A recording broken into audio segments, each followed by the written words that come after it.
جو پروجیکٹ ہے, جو کسی نے بلڈنگ بنانی ہے, پلازا بنانا ہے, ٹاور بنانا ہے, اپارٹمنٹ بنانے ہیں, گھر بنانے ہیں, کانڈومینیم بنانے ہیں, کچھ بھی بنانا ہے, وہ شروع کر لے جو ہے نا, بے شک آج شروع کر لیں, لیکن جون تک جو پیسہ جمع کرائیں گے آپ بینک میں, وہ آپ کا وائٹ کنسیڈر, اس کا سورس آف انکم نہیں پوچھا جائے گا. اور اس کے بعد یہ ہے کہ آپ نے جو پلان آپ دیں گے وہ 3 سال کے اندر اندر مکمل کر کے آپ نے اس کو پھر بیچنا ہے. بالکل. اب یہ اس میں ذاتی طور پہ اس کو بڑا یہ اچھا سمجھتا ہوں کہ اس میں ڈبل آئے گی جو نا موبلٹی, جو موبلائزیشن ہے, اس میں ٹریڈر بھی کمائیں گے, اور جو کنسٹرکشن انڈسٹری سے ریلیٹڈ ہے وہ بھی کمائیں گے. ٹریڈر کیسے کماتے ہیں؟ جو ریئل اسٹیٹ ایجنٹ ہے, جو ڈیلر, جو ٹریڈنگ کمپنیز ہیں, جو ریئل اسٹیٹ میں, ان کے لیے بھی بہت بڑا ایک چنک تیار ہو جائے گا.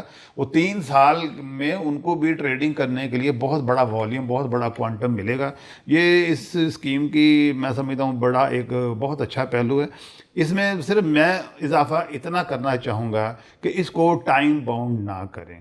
آپ اس کو جو ٹائم ہے نا, وہ میں نے جتنا دیکھا ہے کہ لوگوں میں اس پر بہت میں نے ایکٹیویٹی دیکھی ہے. لوگ پیپل آر ویری ایکسائٹیڈ کہ اس میں زیادہ سے زیادہ لوگ آ رہے ہیں.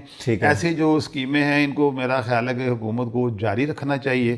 اس کے جو ہے نا مثبت اثرات جو ہیں وہ ٹرکل ڈاؤن سوسائٹی کو ہونا شروع ہو جائیں گے, اور اگر اس کو کنٹینیو کریں گے تو یہ ایک تسلسل ہوگا اکانومی کے صحت مند رجحانات کی طرف بڑھنے کا. بالکل ٹھیک ہے ڈاکٹر صاحب. آپ نے آٹو موبائل سیکٹر کی بات کی کہ کچھ ممالک نے دیا ان کو اس طرح کے پرویلیج بھی. پاکستان میں ابھی تک بگ 3 کا ہی قبضہ زیادہ رہا.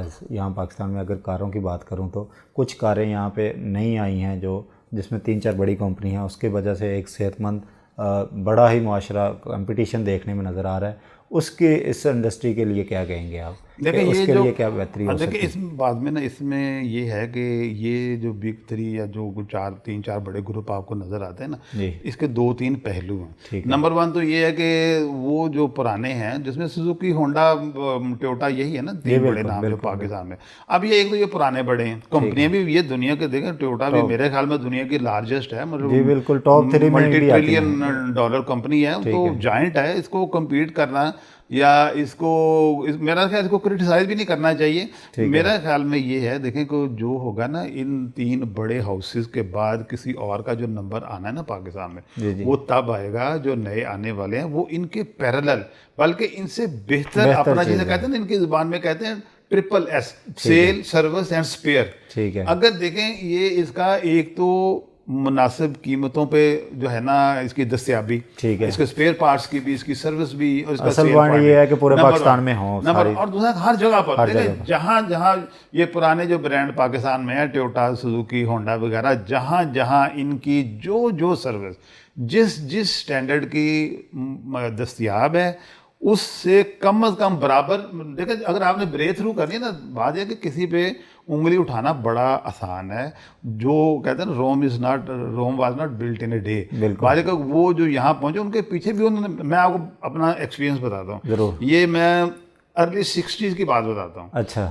جو یہ اس زمانے کی بات ہے, فیٹ کمپنی جو کار کمپنی تھی نا اٹلی کی, اس نے پاکستان کی بیکو انڈسٹری کو, میں نے خود, میں اس وقت 3 یا 4 کلاس میں پڑھتا, میں نے خود اخبار میں دیکھا تھا, تصویر آئی تھی کہ بیکو انڈسٹری کو اٹلی کی فیٹ کار کمپنی نے کار مینوفیکچرنگ کے لیے, ناٹ اسمبلنگ, مینوفیکچرنگ کے لیے, یعنی ایک نٹ بول ویلو ہر چیز بنانے کے لیے انہوں نے ان کو کوالیفائی ڈکلیئر کر دیا تھا. اور یہ اس وقت کی بات ہے جب پاکستان میں اس کے بعد کرولا کار آئی تھی, تو لوگ ہنستے تھے, یار یہ کیا لفافہ آ گیا. People are not getting convinced. لوگ کہتے ہیں یہ کیا چیز آ گئی. پاکستان میں ان دنوں یہ فیٹ کار وغیرہ کافی آتی ہوتی تھی.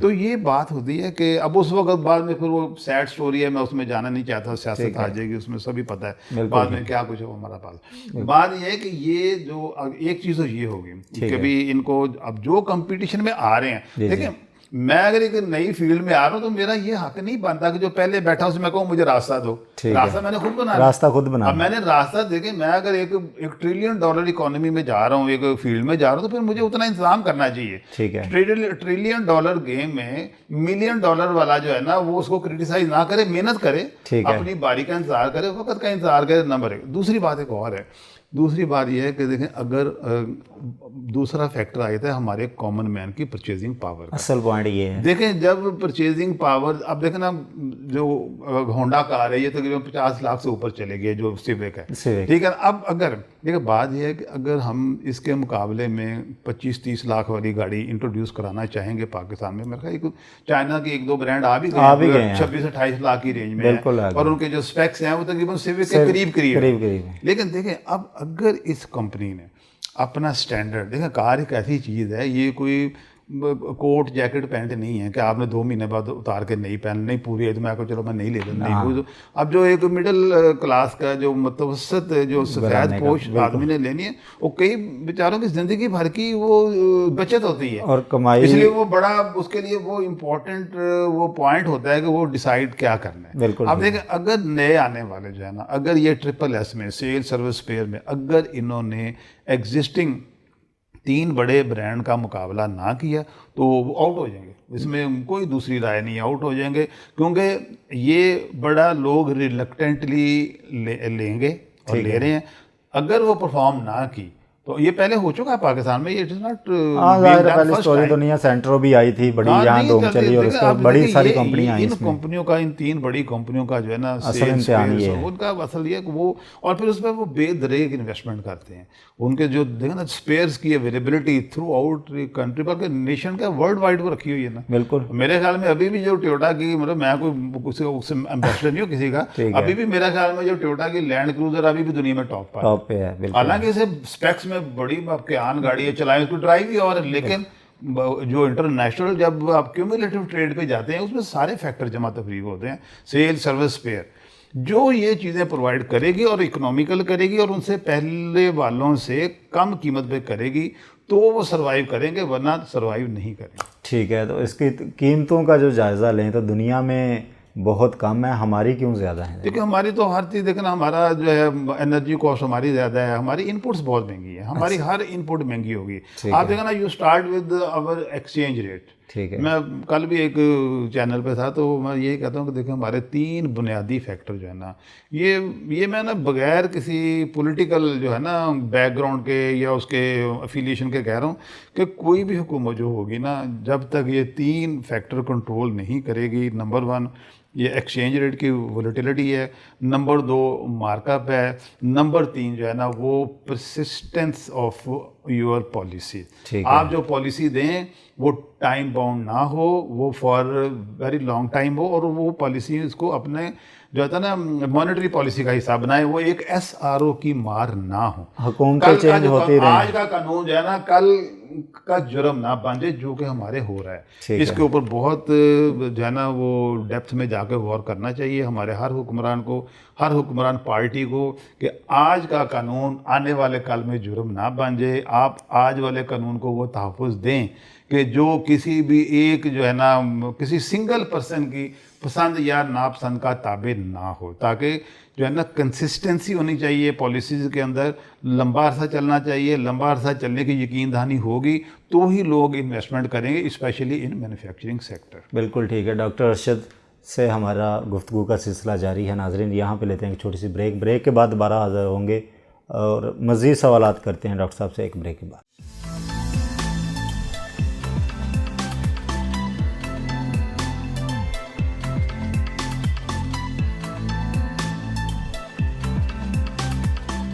ویلکم بیک ناظرین. ڈاکٹر محمد ارشد سے ہماری گفتگو کا سلسلہ جاری ہے. ڈاکٹر صاحب بات ہو رہی تھی کنسٹرکشن انڈسٹری کی, تو اسی سے ریلیٹڈ نیا گھر اسکیم کا بھی افتتاح ہوا. 50 لاکھ گھروں کی بات کی وزیر اعظم پاکستان نے. ایک تو ٹارگٹ کے اچیو کے لیے یہاں پہ گراؤنڈ بریکنگ بھی ہوگی, کیا سمجھتے ہیں آپ کتنا بڑا یہ ایک نعرہ تھا, اور اس نعرے کو عملی جامہ پہنانے کے لیے جو تگ و دو ہو رہی ہیں وہ اس درست سمت میں ہے کہ یہاں اس میں اور بہتری کی گنجائش ہے؟ دیکھیں بات یہ ہے کہ یہ جو آئیڈیا ہے یہ نیا نہیں ہے. مطلب ہر حکومت ہر دور میں اگر آپ غور کریں نا, ہر دور میں جو کامن مین بلکہ جو کمپرومائز بجٹ کی جو ہماری اکثریت ہے ہمارے ملک میں, ان کے لیے ہر حکومت کسی نہ کسی شکل میں کوئی نہ کوئی اسکیم دیتی رہتی ہے. میرا اس میں مشورہ یہ ہوگا موجودہ جو ہمارے ریگولیٹرز ہیں, پالیسی میکرز ہیں, ہمارے پولیٹیشینز ہیں, پارٹی رولنگ پارٹی ہے, کہ ان کو وہ سارے جو گزشتہ ادوار میں جو ہاؤسنگ سے ریلیٹڈ جو پلان جو پروجیکٹ آتے رہے ہیں، جن وجوہات سے وہ یا تو فیل ہوئے اور یا ان کے اوپر نکتہ چینی ہوئی، وہ کرٹیسزم کا شکار ہوئے، وہ پولیٹیسائز ہوئے، وہ فیکٹر دیکھیں مطلب اکیلے کسی کا نام لینا مناسب نہیں لگتا، ٹھیک ہے نا، ہم تو کوئی سیاسی لوگ تو ہیں نہیں۔ اب وہ دیکھیں وہ چیزیں ساری جو ہے نا وہ روز روشن کی طرح عیاں ہیں، وہ سارے جو نقائص، جو خامیاں، جو کوتاہیاں، جو کمزوریاں پہلے ادوار میں ایسی اسکیموں میں ہو چکی ہوئی ہیں، ان کی لسٹ آپ کے سامنے ہونی چاہیے۔ میں تو کہتا ہوں اس کو چیک لسٹ بنا کے سامنے رکھیں، اسٹڈی کیس کریں گے، ہاں کبھی دیکھیں یہ ہوا تھا غلط ہم نے نہیں کرنا، یہ غلط ہوا تھا ہم نے نہیں کرنا، یہ غلط ہوا ہم نے نہیں کرنا۔ بڑی اہم بات ہے کہ کیس اسٹڈی کر لیں، what to do and what not to do, یہ ان کو سامنے رکھ کے کرنا چاہیے، اور جتنی اس میں ریفائنمنٹ ہو سکتی ہے کرتے رہنا چاہیے۔ دیکھیں کوئی اچھے کام کے لیے صرف ارادہ چاہیے، ول ٹو ڈو ہونے چاہیے، راستے بڑے ہوتے ہیں۔ بالکل ٹھیک ہے، آگے بڑھتے ہیں۔ تو یہ جو مہنگائی کا طوفان خدا کر کے تھوڑا تھما، وزیر اعظم کی بڑی کاوشیں اور وزیر اعلیٰ پنجاب بڑے ایکٹیو رہے، صوبائی حکومتوں میں بڑے ٹاسک دیے گئے کہ اب تو کیونکہ یہ صوبائی معاملہ ہے، کیا سمجھتے ہیں ماڈل بازاروں اور یوٹیلیٹی اسٹور پہ؟ تو میں بعد میں آتا ہوں کہ کیسے مفید کیا جا سکتا ہے، لیکن مہنگائی کی جو پیمانہ اس کو کیسے نیچے لایا جا سکتا ہے مزید؟ مہنگائی کی جب ہم بات کرتے ہیں نا تو یہ ایک نا ریلیٹیو اصطلاح ہے، ریلیٹیو ٹرم ہے۔ لیکن اگر آپ حکومتی سطح پہ شروع ہوں، کیا حکومتی جو ادارے ہیں کیا وہ خود مہنگائی کرنے میں ممدد تو نہیں بن رہے؟ اچھا، جب اگر دیکھیں نا بنیادی ان پٹ کاسٹ اگر ہم بڑھاتے جا رہے ہیں، ہمیں یہ دیکھنا چاہیے کہ بجلی کی قیمت نہ بڑھانے سے جتنا خزانے کو نقصان ہوگا، کیا ایسا بھی ہو سکتا ہے کہ دوسری شکل میں جو فائدہ ہے عوام کو وہ اس سے زیادہ کا ہو جائے گا۔ ٹھیک ہے، میں کہنا یہ کہنا چاہ رہا ہوں کہ فرض کریں آپ بجلی کا 100 روپیہ ریٹ بڑھایا، ٹھیک ہے، اس کو آپ کہتے ہیں میں نہیں بڑھاتا، 100 روپے نہیں بڑھائیں گے تو اس کا فائدہ عوام کو اگر 1000 روپے کی شکل میں جا رہا ہے تو پھر وہ 1000 روپے جانے دینا چاہیے، اس 100 روپے کا کوئی اور ارینجمنٹ کر لیا جائے۔ اب ہماری بیسک جو ہے نا ہماری ان پٹس ہیں نا، وہ میں سمجھتا ہوں کہ بڑے عرصہ سے وہ ویری سوری ٹو سے مطلب کہ وہ لمٹ لیس ہوتی جا رہی ہیں، بے لگام ہوتی جا رہی ہیں۔ ان کو کنٹرول کیے بغیر اگر آپ پرائس کنٹرول کریں گے نا، وہ ایک غیر فطری عمل ہوگا۔ اس میں انفورسمنٹ ادارے جو ہوں گے وہ بھی خام خواہ ان کو آپ آزمائش میں ڈالیں گے، ان کی انرجیز آپ ضائع کریں گے، ان کے ایفرٹ ضائع کریں گے۔ اور دوسری کیا ہوگی، دیکھیں اب مہنگائی پہ جب آپ بات کرتے ہیں، بازاروں کی بات کرتے ہیں، میں ایک چیز کہتا ہوں، آپ لاہور شہر کو لے لیں، ٹھیک ہے، دوسرا بڑا شہر ہے پاکستان کا، ذرا سروے کر کے دیکھ لیں کہ کتنی دکانیں جو ہے نا وہ بہت امیر لوگوں کی ہیں، کتنی درمیانے لوگوں کی اور کتنے بہت متوسط یا غریب لوگوں کی ہیں۔ میرا خیال جو تیسری کلاس ہے نا وہ میرا خیال 80% ہے۔ اچھا، اب وہ دیکھیں وہ بیچارے جو چیزیں لیتے، میں اس میں جب وہ کہتا ہوں میں ریڈی والے کو اس میں شامل کرتا ہوں، ریڈی والا بیچارہ سبزی منڈی سے جا کے لے کے آتا ہے چیزیں، ریٹیل میں بیچتا ہے، سارا دن بیچارہ گھومتا پھرتا ہے، محنت کرتا ہے، سب کو پتہ ہے آپ کو۔ بالکل ٹھیک ہے۔ اب بات یہ ہے کہ اب سبزی اور پھل جو ہے نا ان کی ان پٹ کاسٹ دیکھ لیں، ہر چیز جو ہے اب جو سبزی اور پھل جو بھی زرعی اجناس ہیں وہ سیڈ سے شروع ہوتے ہیں، اس میں فرٹیلائزر آتا ہے، اس میں پیسٹیسائڈ آتے ہیں، اس میں پانی آتا ہے، اس میں لیبر آتی ہے، اس میں ٹرانسپورٹیشن آتی ہے۔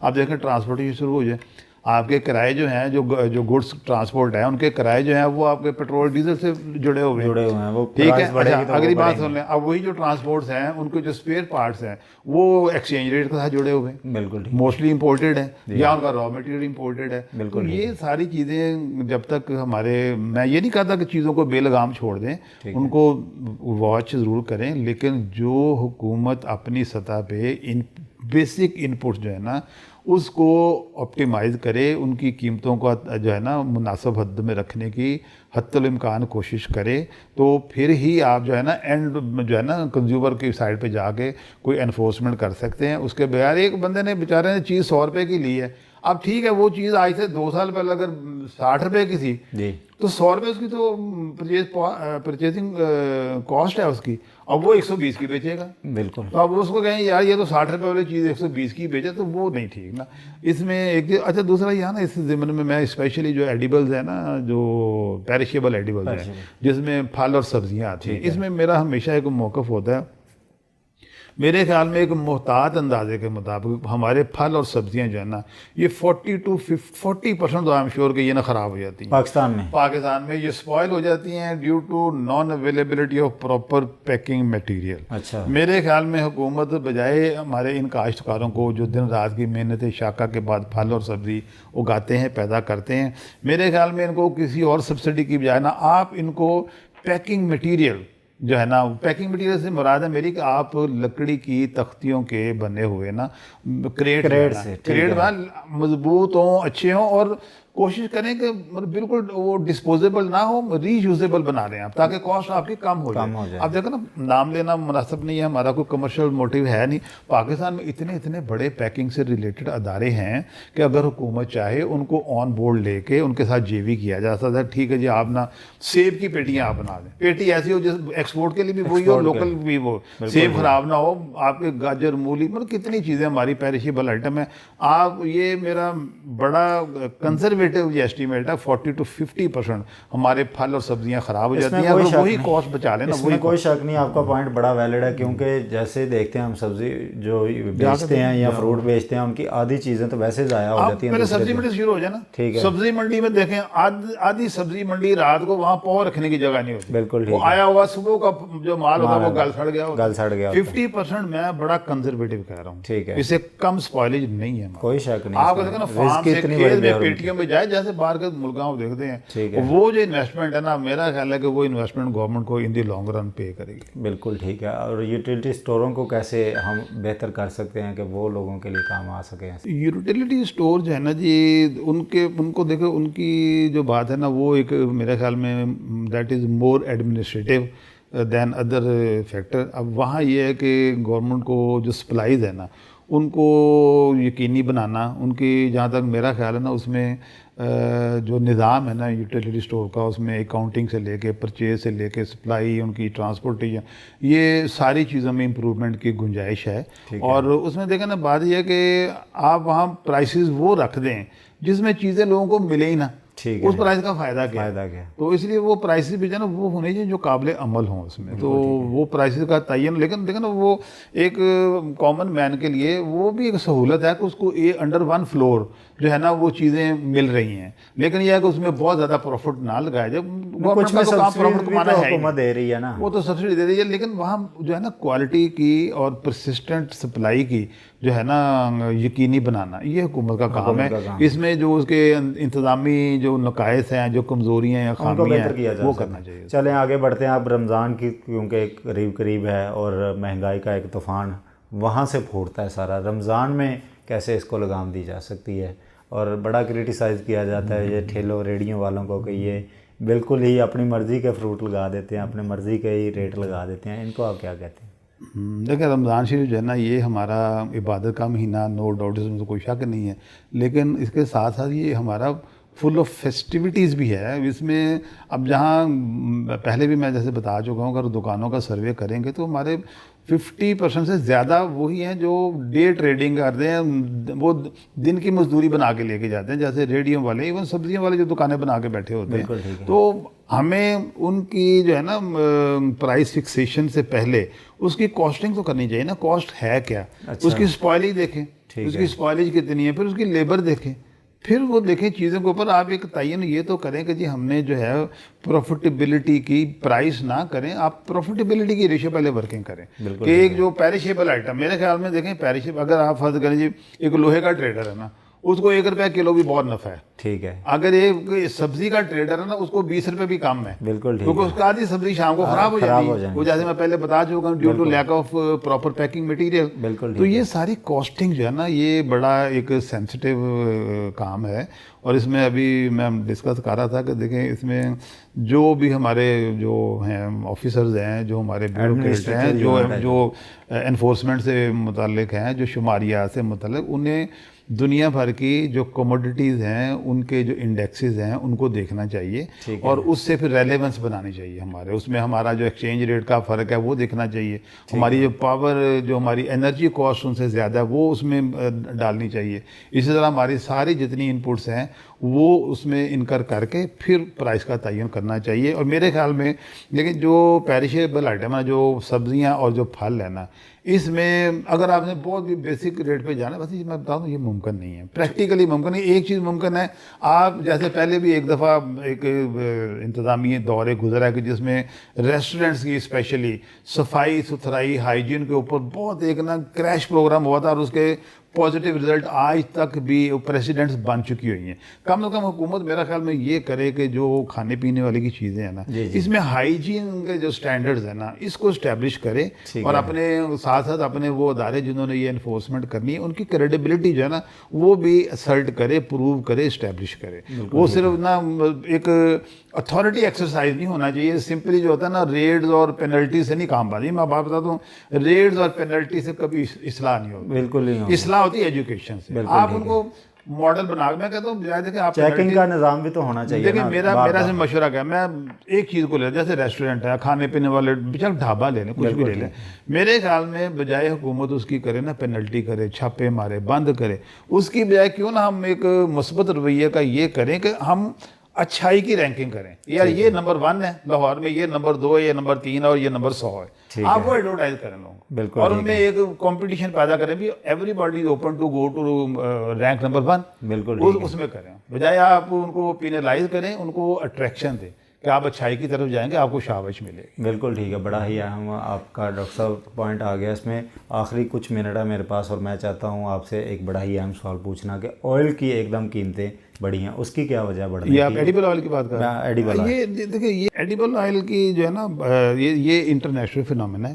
اس میں جو ہوتا ہے نا, میں آپ کو مختصر یہ بتاتا ہوں کہ یہ 2-2.5 سال پہلے نا جو امریکہ اور چائنا میں ٹیرف وار شروع ہوئی تھی, ان دونوں ممالک نے ایک دوسرے کی امپورٹس پر 25% ایکسٹرا ڈیوٹی لگائی تھی. اور شروع میں یہ ہوا تھا کہ جب یہ ہوا, دونوں ملکوں کے درمیان ٹریڈ شرنک کر گئی تھی. اب اس کے بعد یہ ہوا ہے کہ جو چائنا جو ہے نا, یہ تو بہت زیادہ ان کی اکانومی بہت بہتر ہو گئی. اب اتنی بہتر ہو گئی ہے کہ وہ باوجود اس 25% ایکسٹرا امپورٹ ڈیوٹی کے, چائنا امپورٹ بہت زیادہ چیزیں کر رہا ہے.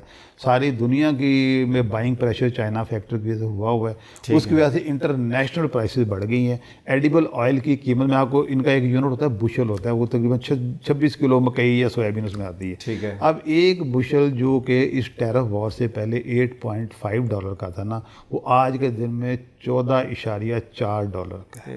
اس سے اندازہ کر لیں. بالکل ٹھیک ہے, پرسنٹیج آپ نکالیں, اور اسی ریشو سے قیمتیں بڑھی. اس میں آپ اپنا ایکسچینج ریٹ جمع تفریح, باقی اور کوئی فیکٹر نہیں, لوکل کسی نے نفع نہیں بڑھایا. اس میں آپ انٹرنیشنل پرائس بڑھنے سے اتنا کمپٹیشن اس فیلڈ میں, اتنا مطلب سینکڑوں تو پروڈیوسر ہیں. بالکل ٹھیک ہے, کیونکہ اس میں یہ ایک تنقید حکومت پہ یہ بھی آ رہی تھی کہ شاید ان کی نیگلیجنس کی وجہ سے. دیکھیں میں نے آپ کو بیسک چیز بتا دی ہے کہ $8.4 والی جو یونٹ ہے نا, وہ آج 14.4 کا ہے. بالکل ٹھیک, آپ اسی کو دیکھ لیں, اور اسی ریشو سے قیمتیں بڑھی. بالکل یہ جو تھا نا $170 والا جو آئل ہے نا, میں بلک کی بات کر رہا ہوں, $170 kg والا آج $240 ہے. بالکل ٹھیک ہے, یہ وہ فیکٹر ہے. ڈاکٹر صاحب آپ نے ڈبیٹ آر کی ٹیم کو وقت دیا, بہت شکریہ. Thank you.